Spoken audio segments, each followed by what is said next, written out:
नमस्कार, मैं भिलाई का सदस्य निशु पांडे।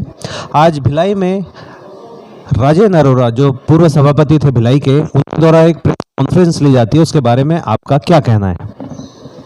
राजेन अरोरा जी और उनके दिवाकर भारती पूर्व पार्षद, इनके द्वारा पिछले 1 वर्षों से मुझे लगातार मेरे होटल के संबंध में सूचना के अधिकार पे का लगाकर दुरुपयोग करना, भय दिखाने की स्थिति मुझ पे निर्मित किया। और उन्होंने जो आज प्रेस कॉन्फ्रेंस लिया, जिसकी जानकारी मुझे अभी अभी आपके माध्यम से लगा है, प्रेस कॉन्फ्रेंस में उन्होंने जो आरोप लगाया है वो निराधार है, क्योंकि माननीय उच्च न्यायालय के द्वारा स्पष्ट आदेश दिया गया, जो मैंने 2 अप्रैल को थाना सुपेला में कंप्लेंट किया था कि इनके द्वारा मुझे डरा के, धमका के, भय करके 1 लाख रुपए का वसूली किए, श्रद्धा पात्र पेटी दुर्गा मंदिर में डलवाए। उसके बाद 5 लाख रुपए का और डिमांड किए, जिसके तहत मैंने थाना सुपेला में और एसपी महोदय जी को मैंने आवेदन दिया, जिसके खिलाफ कुछ दिनों तक प्रशासन के द्वारा, पुलिस विभाग के द्वारा जब कार्रवाई से संतुष्ट नहीं हुआ, तो मैंने माननीय उच्च न्यायालय में याचिका दायर किया। और माननीय उच्च न्यायालय ने याचिका में स्पष्ट शब्दों में कहा है कि इनके खिलाफ FIR करके कार्रवाई की जाए।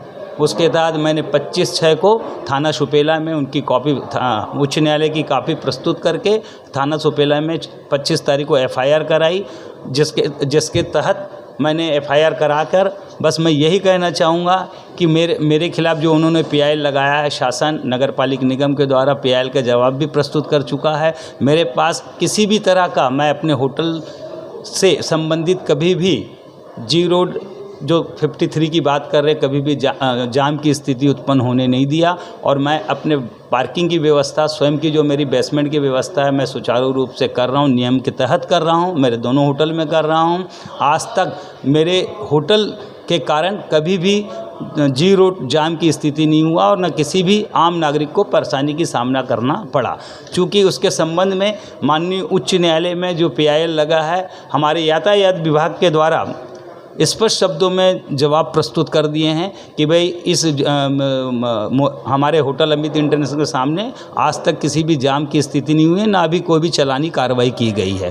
फिर भी लगातार वो मुझे प्रताड़ित कर रहे हैं कि भाई ऐसा है, कभी ना कभी किसी भी माध्यम से झूठे आरोप लगा के मुझे परेशान करने की कोशिश कर रहे हैं, मेरे होटल को, मेरे व्यवसाय को प्रभावित करने की कोशिश कर रहे हैं। अब वो किस सोच से कर रहे हैं, उनकी सोच क्या है, ये तो एक विषय है कि वो किस स्वार्थ से कर रहे हैं। और मुझसे भिलाई के शिवनाथ कॉम्प्लेक्स क्षेत्र में यहाँ और भी होटल मौजूद है, क्या ये आरोप सिर्फ आप पे लगे हैं या बाकी सभी होटल संचालकों पर लगे हैं?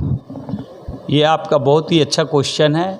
शिवनाथ कॉम्प्लेक्स नगर पालिक निगम के द्वारा काटी गई कॉम्प्लेक्स है। करीब करीब यहाँ 37 बड़े बड़े संस्थान हैं, जिसमें मेरे होटल के साथ साथ और भी होटल, बैंक हैं, बड़े बड़े मॉल हैं।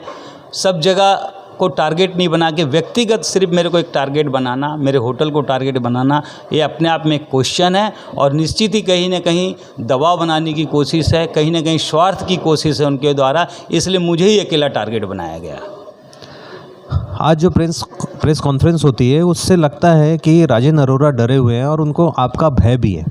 ठीक है, वो लगातार बता रहे हैं कि आपके पास और भी कुछ मामले हैं, तो आप ऐसा क्या है जो आपसे भयशुदा है, या आप उनके बारे में और कुछ कहना चाहते हैं? ऐसा है कि उनको भय किस बात का है वो तो वही जानेंगे, लेकिन मामले बहुत हैं। समय आने पे मैं उसका खुलासा भी करूँगा। और उनको खुद को समझना चाहिए कि आज जो भिलाई की जनता है, उनसे इतनी भय खाती है, और लोगों के खिलाफ भी इस टाइप के PIL लगा के और भी झूठी शिकायत करके लोगों को भय दिखाते हैं। पहले अपने गिरेबान को झांकना चाहिए, और समय आने पे उसके और भी जो चीज़ें हैं उसका खुलासा मैं आप लोग के बीच में करूं। तो अभी हम बात कर रहे थे भिलाई के व्यापारी सुभाष साहू जी से, और ये हाई प्रोफाइल मामला है भिलाई का, जिस पे आगे भी आपको जानकारी लगातार हम देते रहेंगे। नमस्कार।